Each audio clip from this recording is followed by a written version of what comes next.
We do not fear the day. Why would we seek refuge in the night? You might ask your blade that same question. I'm told it prefers the cover of darkness. The word on the street is that Sertologi only strikes when he has an unfair advantage. But that is patently false. I see you're missing an arm and a leg. Surely only a fair fight could explain that. If this is your way of offering me replacement limbs, believe me, I'll take them. Oh, we can certainly discuss that. With bioalchemy, anything is possible. Assuming I have your full support in my research. Lunatic. RHINDOTTIR, what brings you here? Why, Dainsleif, of course. He invited me.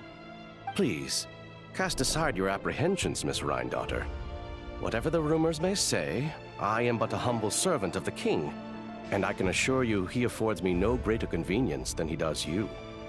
Well, the Universitas Magistrorum won't stop fawning over you, so at least some of the rumors must be true. You're clearly doing well for yourself, so drop the humble servant act. It endears you to no one. You're president of the Universitas Magistrorum, the chief royal mage known as the Wise by royal appointment, and by far the most favored among the 4 pillars of Khaenri'ah. Vice President Veit doesn't even try to hide his envy when he sees you. My success is the product of hard work and good luck. It's as simple as that. Were the king not such an extremist, I hardly think I would have received a senior post at my age. Of course, no job is without its gripes. Serving a king like ours can be a challenging task, as I'm sure you can imagine. And as for Veit, in missing out on the presidency, he's dodged a mountain of stress. Like everything else in life, it comes with pros and cons. You're all here. I apologize for the short notice, but it was an emergency.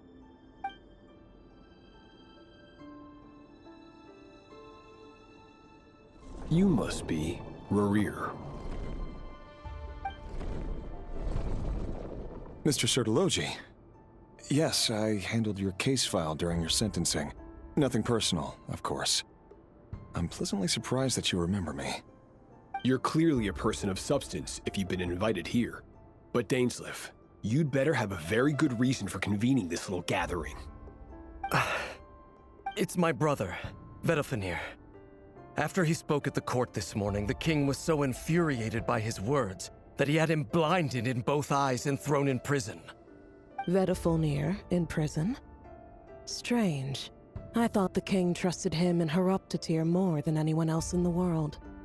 Does this mean the king's circle of trust just got even smaller?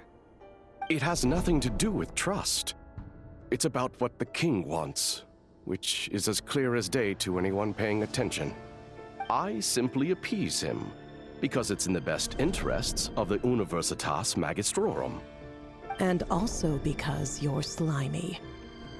Vedofenir, perhaps less so. But still, a visionless visionary?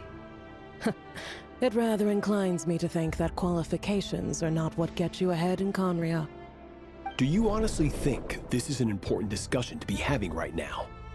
Dane, what are you planning to do? Rescue Vedofenir, I assume. Correct. It will mean storming the palace by force. Tonight.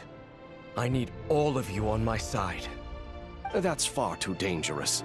And don't forget, Dainsleif, you're captain of the Royal Guard. You swore an oath to the throne. You've been planning this for a while, haven't you? I have no desire to commit treason. But whatever critique the king may have of Vedofenir, disfiguring your most loyal subject for putting the best interests of his court and nation first, this is not the conduct of a wise ruler. My blade will force the king to see the error of his ways. So, Vedofenir's prophecy enraged the king. I'm sure it wasn't what he wanted to hear, but if he won't take counsel even from the visionary, that is deeply troubling news. The extent of His Majesty's madness is now all too clear. The question is, How does a man like me get out of this situation unscathed? You have noble ambitions, Dane. But I'm afraid they don't do much for a guy like me. I'm not interested in saving the world. All I want is a letter of pardon. A letter of pardon? For whom? Thelindis? The chances of the Venster King issuing a pardon for anyone connected to the Crimson Moon seem vanishingly slim.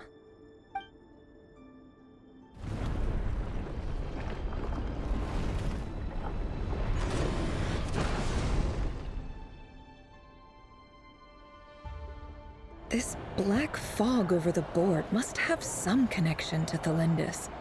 But why is it taking this form? Does it have something to do with Revir's past?